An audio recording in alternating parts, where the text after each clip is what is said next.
That, my friends, is the saw that has the better crank, a Hyway Popup Piston, a Hyway muffler, well, and some other non-steel parts. And so far, I've had some terrible luck with starters. I think part of what's going on with these starters is the pop-up piston does give a little more compression, and that's before the saws even broke in. I'm breaking them. I'm just literally pulling hard enough to break them. And so I have to get another Hyway pull start because I smashed that one. That one did interfere. That one was not the Hyway's fault. That was one that got damaged because of the interference. Now, whether it's the flywheel or the crank or the pull start, you know, we're not talking huge amounts, but we're talking just enough to where it grabbed a hold of that pulley and spun it and did some damage.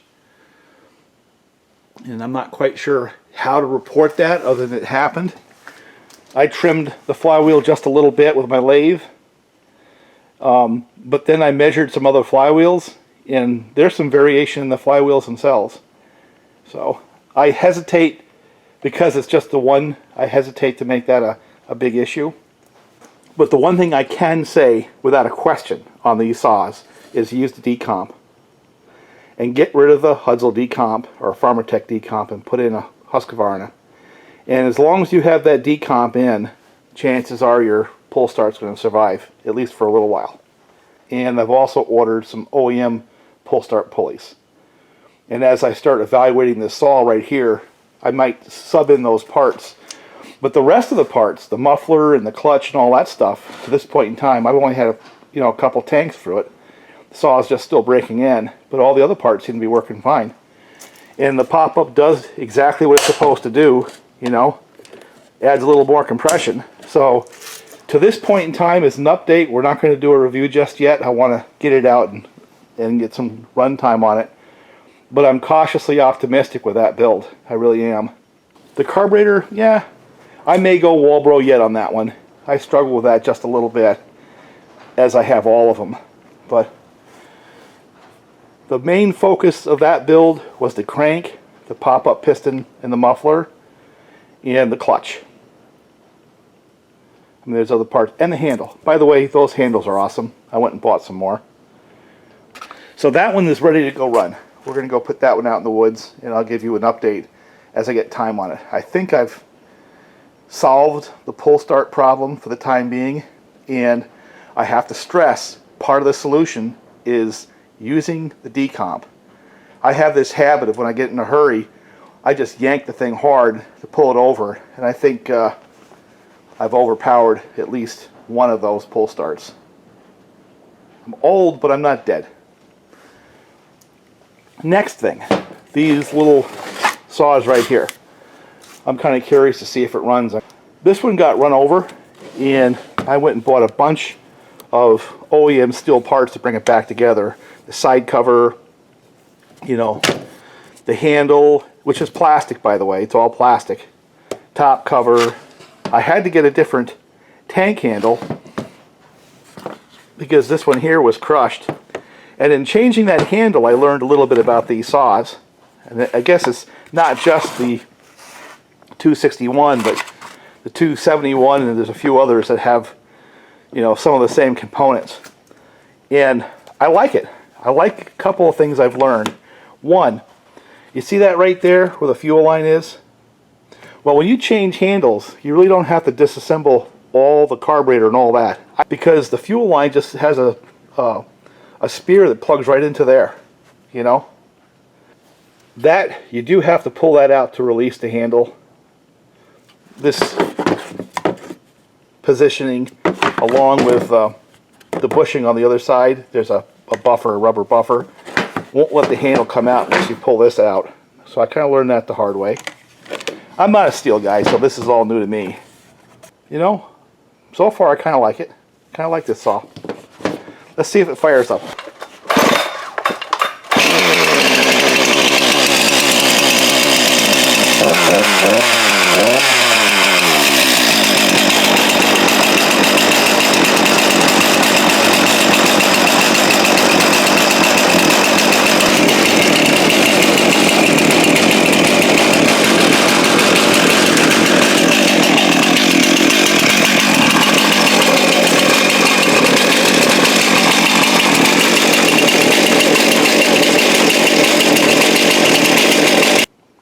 runs, right? But it does vibrate. It vibrates like crazy at those lower RPMs. It smooths out once it speeds up. But even though it has a spring anti-vibe, it's it's not quite as sophisticated as some of the other brands with spring anti-vibes at this point in time. But I think it's a nice little saw. This one here is a 576. It's got some top end issues. We're going to pull it apart. I'm not going to put all that on video. If I do, I'm going to do it with camera overdrive because you've seen me do these before. This saw right here came back because the bar studs were stripped out. The guy tried to crank down on the bar stud and it just, stripped out. I figure that's pretty easy, right? Just come back and put a different bar stud on it, and it had this cover. Now most people already know you have two basic styles. You have the ones that are countersunk like this one right here, and the ones that are not, right? And these bar studs right here are designed to go into the ones that are not countersunk. You see that narrow section right there where the bar goes? And they work. They work for those covers. They don't work as good on these covers. And you have that style bar stud for those covers, the countersunk ones. So you gotta match the bar stud to the covers. All right, that's message number one. Message number two, the ones that are coming from Farmertec are these like this for the non-countersunk covers. And they're soft. And this arrangement right here doesn't clamp the bar hard enough, because when you try to bear down on those nuts, they just strip. So they're junk. I went and found these online from another Chinese vendor on eBay. I think it was like Lady Gaga or something like that. And the very first one I put on just stripped out immediately. So they're junk too. Here's the Hyway stud, and it's quite a bit harder. So my recommendation as we get into this is to get this type of stud for the non-countersunk covers, or spend the money and get the OEM ones like this for these covers. Depending on what cover you have, find the right bar stud that has the right hardness. Otherwise you're going to be disappointed. These were Farmertec. I don't know who makes these. This is not Farmertec. This is a different version. They are just junk, so I'm throwing them all away. Just literally going to throw them away. There's no sense in me wasting time with them because they just simply don't have enough hardness. And you can almost tell when they have that kind of dead kind of a feel to them. Yeah, here's one right here. I don't know if the camera will show. I mean, it just stripped right out. Throw them away. Don't even waste your time. This saw here got crushed. Now I put a different handle on it and put another chain brake on it. This one actually had some time on it. You could pretty much tell it was pretty much covered in chips. And also it sustained damage to the fin. Notice it bent and did not crack. That's good stuff.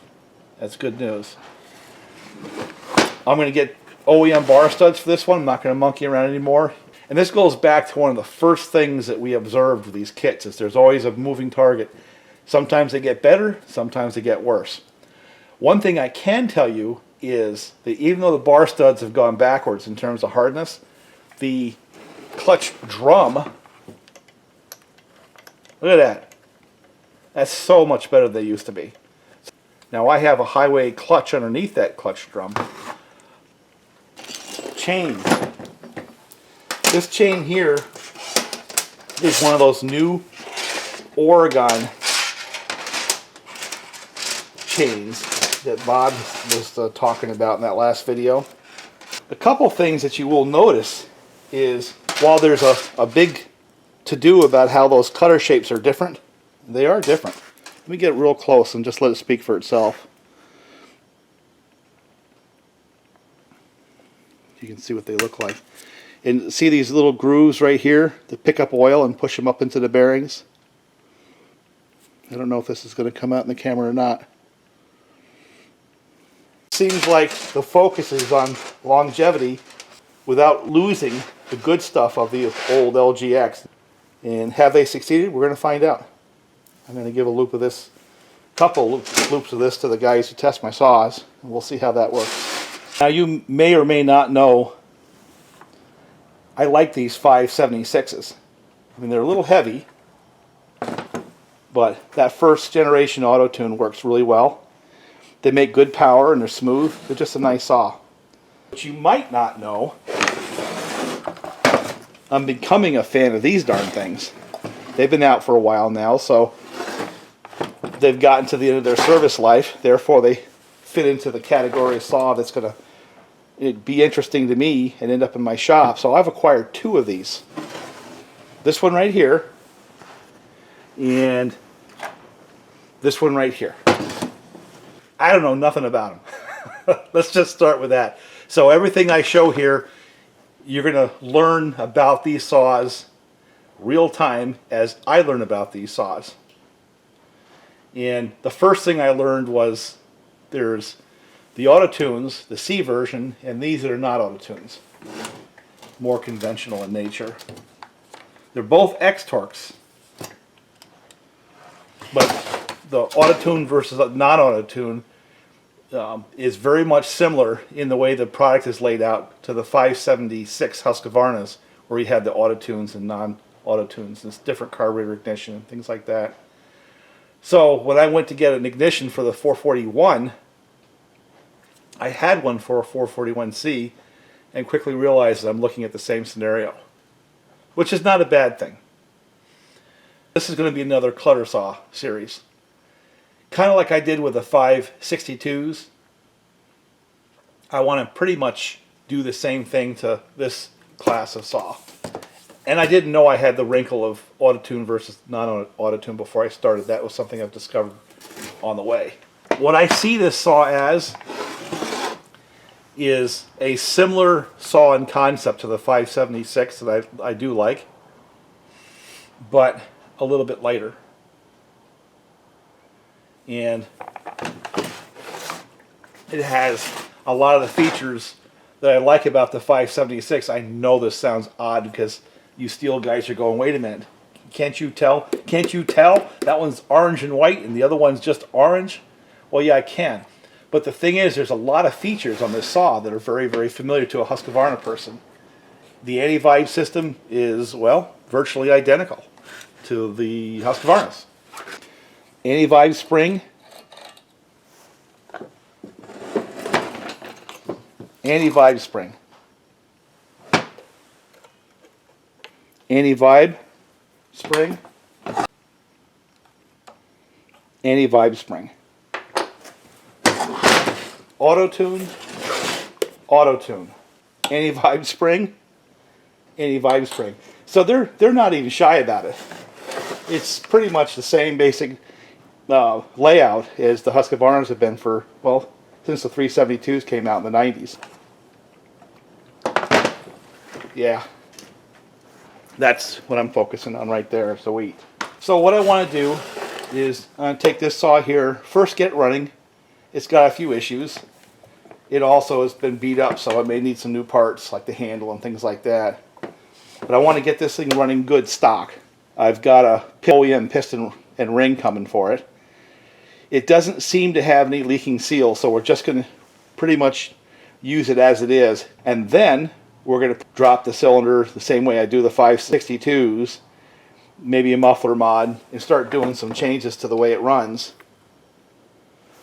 Man, this thing got bent. I may need to put a different handle on it, and yeah, we'll see. It's going to get a lightweight bar, pop-up piston, you know, just the things I do. And it'll be auto-tune. So it'll be a saw like the 576, just a little bit smaller and just a little bit lighter. That's the goal. And on the other saw, this one here, I've got to acquire the plastic for this side right here, you know, the filter and the filter cover and all that. So I need to find that. I'll find it online. I need to get cover, clutch cover. So there's some parts I need to complete this saw. But do you remember that first 372 I did, I don't know, back in 2013 or 14, where we did a Husqvarna big bore? Check this out. How about a Husqvarna big bore for a 441? That's what's going to go on this saw. And I don't know. You got some spots in the plating where the hone didn't get, you know. So I don't know how long this is going to last, but remember, I didn't know how long the other stuff was going to last either. Unfortunately, it seems like plating is the issue for these people. Now, look at that. Nice flat squish band. I'm cautiously optimistic this is going to run well, even with a goofy plating. The question is how long. And yes, we're going to throw it into the test program, so we'll find out how long this one runs as well. When I first looked at the 372 top ends, I had the same kind of first impression. And Cyclops still lives. So maybe this is going to be another Cyclops. Who knows? I'm going to give it a chance. You know, I'm not going to try to overanalyze the stuff. I'm just going to take it out of the box, stick it on the saw, the same as anyone else would, and just see how it lasts. Anyway, I got a lot of work to do. Been rambling about this stuff. Meantime, I've got this top end right here that's going to go on this saw right there. And anyone have a question as to why I recommend OEM? Really, all you got to do is look at the inside of this darn thing. Plating is nice and thick, but I'll tell you what, look at that combustion chamber. One of the best ways to hop up a 576, I'm not going to do it on this, it's going to stay stock, is to actually take, I don't know, 20 thousandths off the base and cut 20 thousandths into the squish band to make that nice and flat and get rid of that ridge that's on the outside. And believe it or not, that makes a big difference. This saw here is going to get a base gasket. It's going on stock. It's going to stay stock. The reason for this saw is reliability. It's a logger saw, and this guy doesn't really care about an extra 5% power. He cares about putting it into the crew and having it run and run and run and run and run some more and not come back to me. And in all those scenarios, closing thought, on all those scenarios, I have yet to see an aftermarket solution that's as good as that brand OEM for Husqvarna's.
Part of the reason why this saw's got a whole new top end instead of just a piston is that. Isn't that a pain in the neck? And it's one of them scenarios where even though there's nothing really wrong with that cylinder, it would take me longer in time to get that out of there than it is just for me to put a new top end on the darn thing.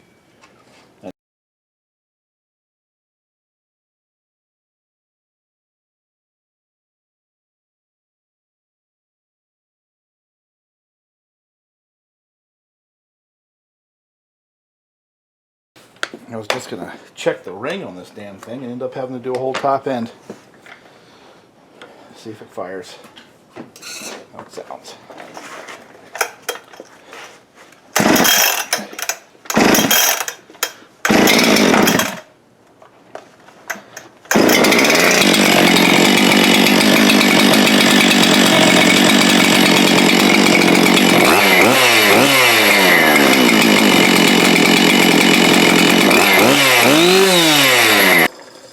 Sounds pretty good to me. What you're looking at there are two Farmertec saws patterned after the Stihl MS660's. And basically they're a jumble of parts put together into a complete saw. The one on the ground is going back to work, which is why I'm rushing this video. The one on the log is one I've built over the last couple of days and ran into some issues that I think I've solved. Both of them have those parts which I recommend changing if you build those kit saws. They both have Hyway handles. They both have Hyway clutches. They both have OEM bar studs. Both of them have the Husqvarna decomp. Those four things at a minimum you got to change. The one on the log has a Hyway muffler, and it has some Hyway parts in the pull start, although the first one blew up, so I had to cob together some parts. They both have the Farmertec carburetors tweaked. They both have 7-tooth sprockets, and I really don't have a good piece of wood. This is just what I have. That's oak, although it's only 12, 15 inches. It's not very big, and really isn't going to be the best way of testing these, but I had to do something in the time frame I have. So I have a slightly used chain on that total bar, and I'm just going to swap the bar and chain back and forth to get a sense. Now, they both have Farmertec cylinders, and no changes to the cylinder at all, just as it came out of the box. Didn't even dress up the flanges. The one in the log has a Hyway Popup Piston to increase the compression. The one on the ground has had a couple of weeks of runtime, so it's well broken in. The one in the log has not broken in, so it's going to be kind of an interesting contrast there. A broken in saw that has a standard compression ratio versus a non-broken in saw that has a slightly higher compression ratio. And I can tell you the one on the log feels like it has more compression. There's not a question about that, it does. Theoretically, it should make a difference. Unfortunately, with the size log that I have, both those saws will be able to pretty much turn whatever RPMs I ask of it, and I'm not sure I can push the bar hard enough to slow them down. So we may not see a big difference on that log. You're going to have to rely on my opinion on this one. So.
Well, it's a strong saw, and that's really hard wood.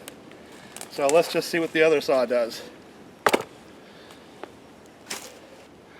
I kind of cut it at an angle to try to get more diameter, make it more relevant. So I'm going to shut the camera off, change bars, and get the other saw running and give it a test.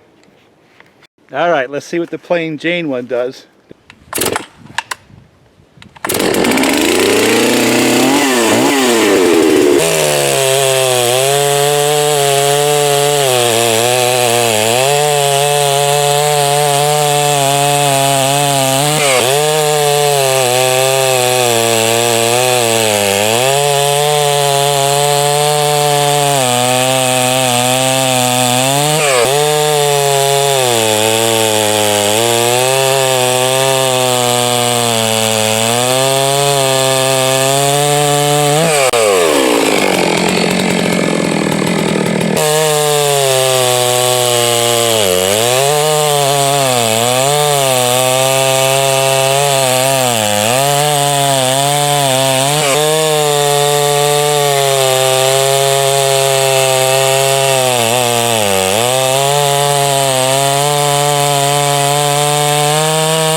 To do on that one.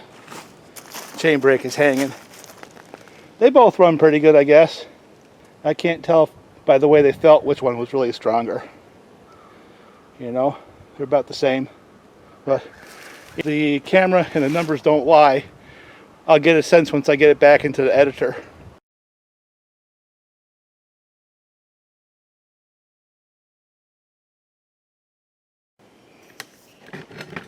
And just when you thought you saw it all, how about these lightweight beauties?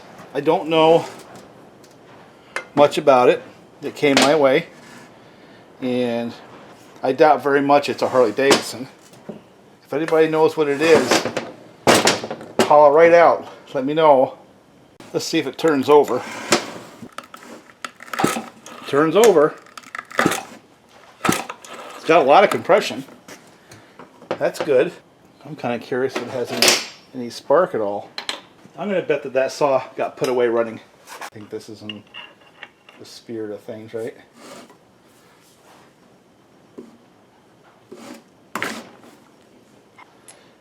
Let's see if we have any spark on this thing. You get it turned around again.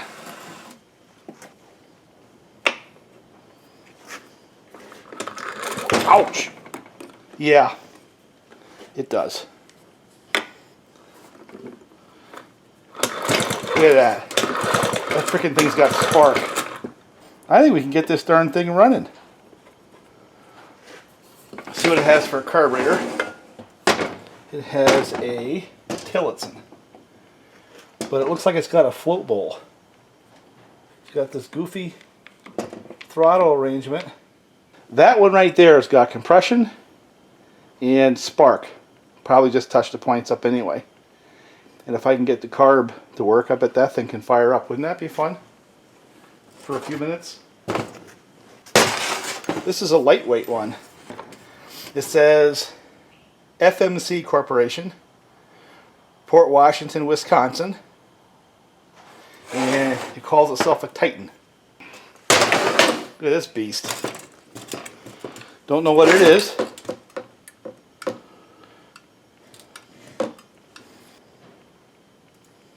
Have no idea what it is. Check out that muffler. Bet that thing makes a racket.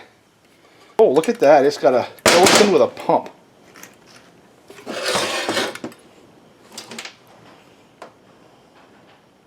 Interesting. And the other thing this one has is a roller nose bar. I don't know if it's any good, but it has one. Direct drive, not a gear drive. And it looks big. It says Ward Chainsaw. Montgomery Ward. It has a serial number. And it has a model number of D65. Nope, it won't turn over. So that one's stuck. Probably because the exhaust open like that probably funneled stuff right into it. So here's somebody's project. Probably not mine. If anyone's interested, let me know. Maybe we can swap something out. Talk to you later. Bye for now. It really is over now.